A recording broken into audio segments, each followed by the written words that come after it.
200 kultalevyä ja 50 platinalevyä. Miten ajauduit musiikkiuralle? Vahingossa. Kesätyö, aivan kesätyö. Äiti sanoi, että menen johonkin töihin ja katsottiin lehdestä ilmoitus, siellä oli tämmöinen Finlevy-niminen levyyhtiö. Ja mä menin sitten sinne ja mä olin siellä varastolla töissä. Ja sitten ne ei päästänyt pois. Mä oon nyt 6 vuotta tein levyyhtiöalan töitä. Sitten kun ne ei päästänyt pois. Näin tästä voisi nuoremmat ottaa maille tänäkin päivänä, että oikeasti vain töitä hakeesta voi olla, että naimisissa työnsä kanssa. Olette nyt monelle solistille, levyjä muun muassa Reijo Taipaleelle. Miten tapasitte? Ajaa.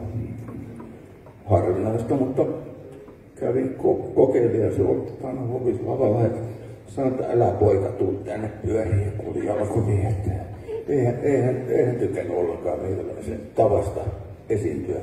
Mä ajattelin, että no, en mä ole kova jatkanut, mutta mä muistan, sitten tuli sellainen tilanne, että toi Erik Freeman oli tehnyt semmoisen kappaleen kuin Ruusujoka vuodesta, joka rupesi soimaan radiossa. Ja mä ajattelin, että olisiko tässä joku semmoinen ajatus, että mä soitin sitten Erkki Melakoskelle sitten radioon ja mä sanoin, että onko se ostettavissa? Että kaikkihan on ostettavissa radiosta. Niin, mä ostin sen ja panin sen soimaan radio oma levymerkille, tai Bluebird-levymerkille. Ja Reiska soitti mulle yksi päivä. Siellä soi mun ralli. Mä sanoin, niin, katsoko sä oot nyt mun levyyhtiössä. Niin, loppuu historia. Se oli hänen ensimmäinen kultalevy ja tehtiin hänen kuolemassa niin isoja asioita. Hieno juttu, että sä oot ollut noin sitkeä. Meillä ei olisi muuten tätä upeaa artistia tässä mittakaavassa. Muistatko, Seppo, kuinka paljon oli tällaisia iskelmäkilpailuja silloin, kun aloitit? Kyllähän niitäkin jonkun verran oli, mutta mä en osallistunut sinne. Ja muistan, mä löysin Jampan Apulehden iskelmähaallikilpailusta. Sieltä oli Jampa ja toi Juha-Matti. Sieltä mä bongasin molemmat. No, Jampa mä olin jo tuntenut aikaisemmin, mutta mä en tykännyt tästä legendaarista iskelmäkilpailuajatuksesta. Että mun mielestä kyllä persoon pitää löytää eri tavalla kuin kilpailusta. Näetkö tuottajana vielä valoisia päiviä? Onko iskelmällä tulevaisuus? No, se on pakko olla. Nyt on vaan se, että kun näkee ihan selkeästi, että kanavat, tai siis radiokanavat ei oikein arvosta iskelmämusiikkia. Ne ei saada ääntä kuuluvia.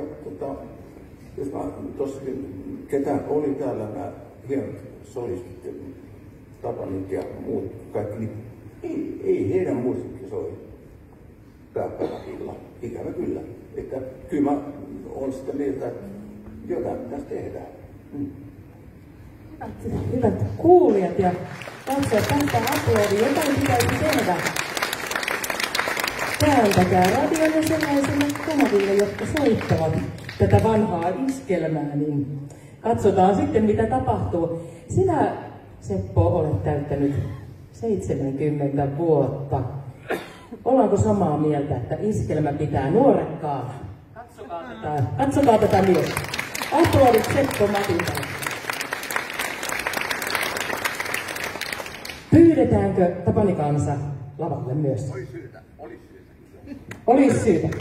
Sieltä Tapani-kansa, tervetuloa.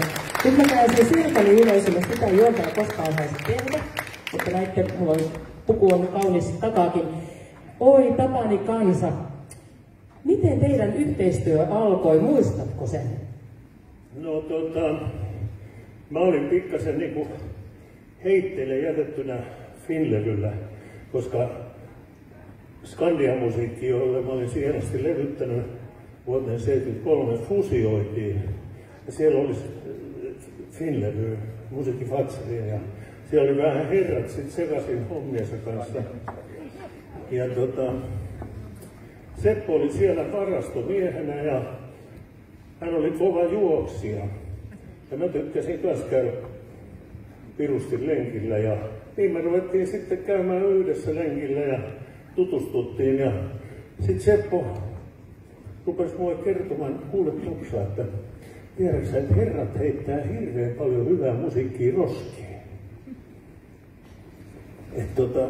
Hän on kaivellut vähän tuolta roskalaatikoita ja noita kirjoituspöytien vieruksia ja sieltä löytyy